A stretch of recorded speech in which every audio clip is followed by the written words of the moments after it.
Hello കൂട്ടുകാരെ, ഇന്ന് നമ്മുടെ ഉച്ചയ്ക്കത്തെ ചാറ് കറി മത്തങ്ങയാണ്. നാടൻ മത്തങ്ങ ചാറ് വയ്ക്കുന്നതാണ്. അപ്പോൾ ഞാൻ മത്തങ്ങ ഒന്ന് കഷ്ണങ്ങളാക്കി എടുത്തിട്ടുള്ളതാണ്. ഇത് വേഗം വയ്ക്കുന്നു.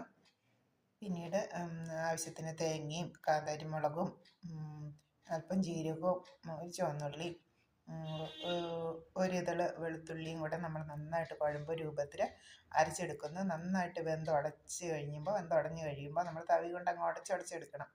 ഉടഞ്ഞു കഴിഞ്ഞാൽ നമ്മൾ അരച്ചെടുത്ത തയ്യാറാക്കിയിട്ടുള്ള അരപ്പും കൂടി ചേർത്ത് അധികം ചാറാക്കാതെ നന്നായിട്ടൊന്ന് തിളപ്പിച്ചെടുത്ത് ഉള്ളിയും മുളകും കടുകും കൂടെ താളിച്ചിട്ടാൽ സൂപ്പർ മത്തങ്ങ കറിയായി.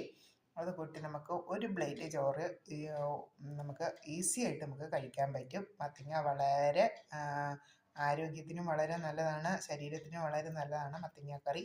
ഓക്കെ, അപ്പോൾ ഇതാണ് നമ്മുടെ ഇന്നത്തെ മത്തങ്ങ കറിക്കുള്ള മത്തങ്ങ നമ്മൾ റെഡിയാക്കി എടുത്തിട്ടുള്ളതാണ്. ഇനിയിപ്പോൾ കറി വെച്ച് കഴിഞ്ഞ് കറിയുമായിട്ട് വരാം. Bye bye. ഓക്കെ.